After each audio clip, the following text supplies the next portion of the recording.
Okay, I met Geisha Smith, say, in October. We started dating in October,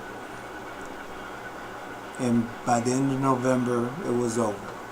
She wasn't speaking to me anymore. I talked to the pastor and told him what happened between us. The things that led up to that is this is what happened one night. Okay, it was a Friday night. I went to church and walked in. The service started. They asked me to pray, so I prayed.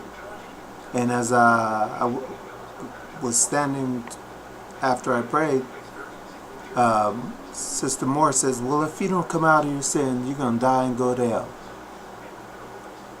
And I just looked at her and said, "Well, let him who's without sin cast the first stone." And I sat down. Everybody was looking at me. I noticed the whole church when I first walked in, they were kind of smiling and snickering and behaving like they knew something that, something was up. I didn't know what it was, but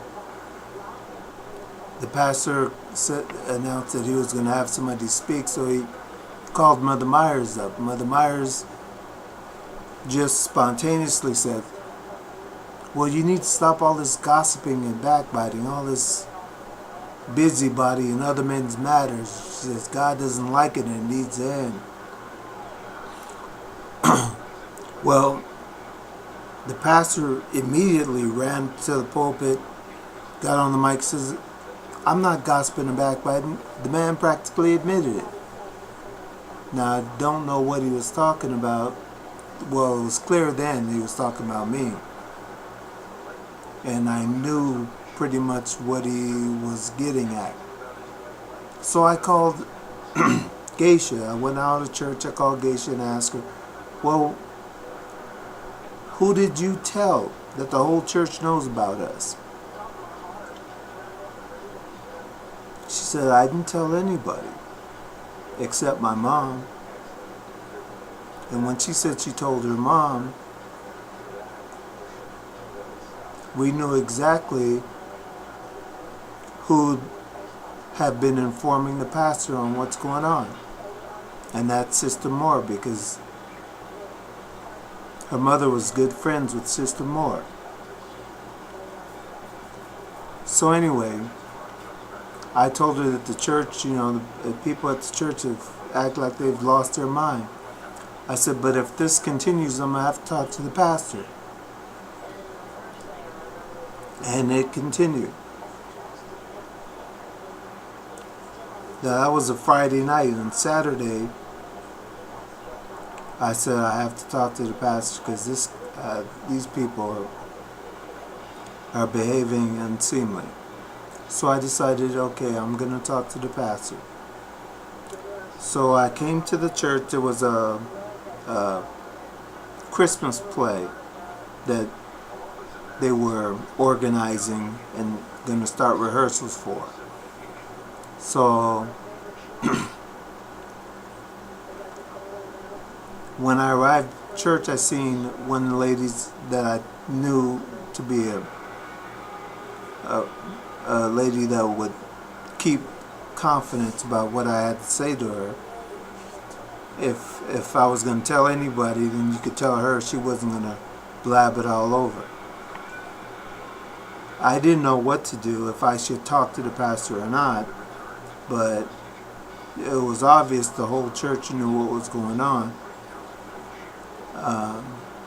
and they weren't shy about letting me know that they knew.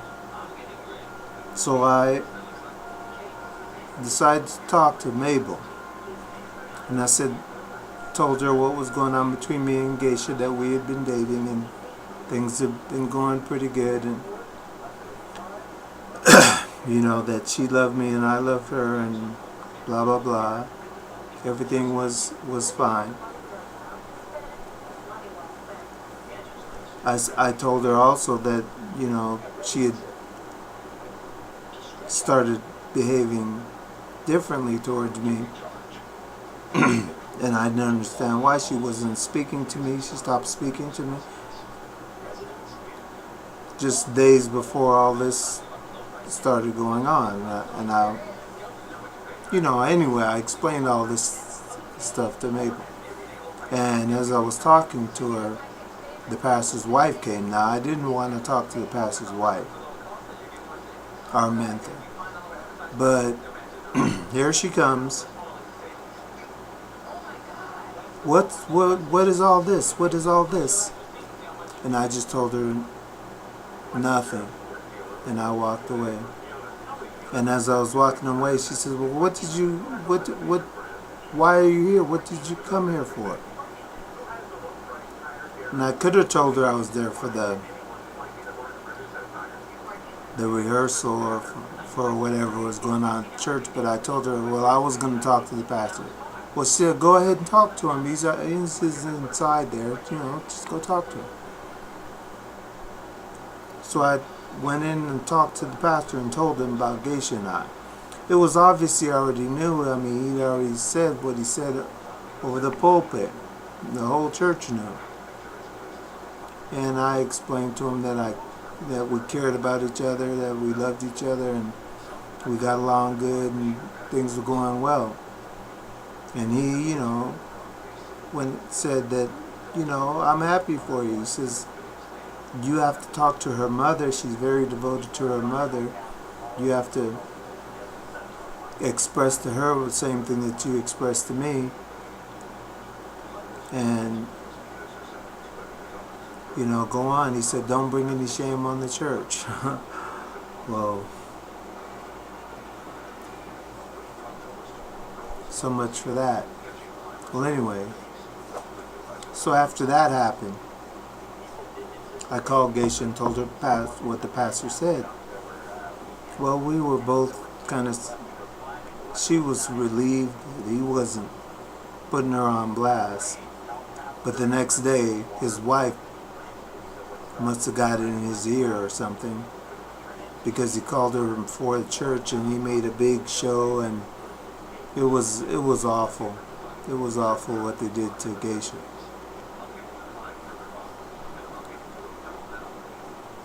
And I really regretted what I had done, but there was nothing I could do about it then.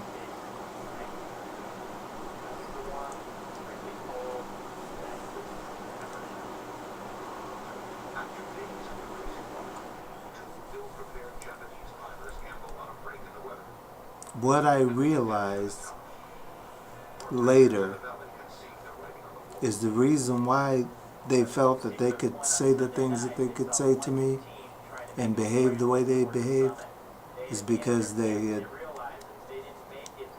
Sister Moore had talked to Geisha's mother,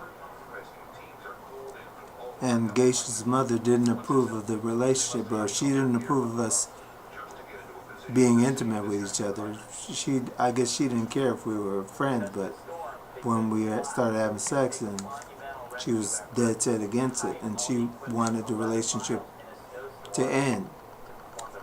And she must have expressed that to Sister Moore, and Sister Moore told the pastor and the pastor's wife, and of course the pastor's wife, she's going to try to break up the relationship between Geisha and I. And that's what they were doing that night when I had walked in.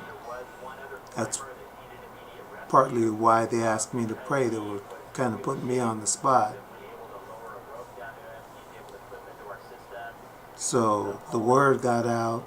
I confirmed it, not realizing what I was doing, but thinking that, if I confirmed it, then maybe, people will say, okay, they fell in a sin, but they stopped, but they're still going to be friends and stuff, and they're going to go on, without sinning. So I thought that's how it was going to end. But this thing just exploded. And here it is, 2012, and it's still an issue. 6 years later.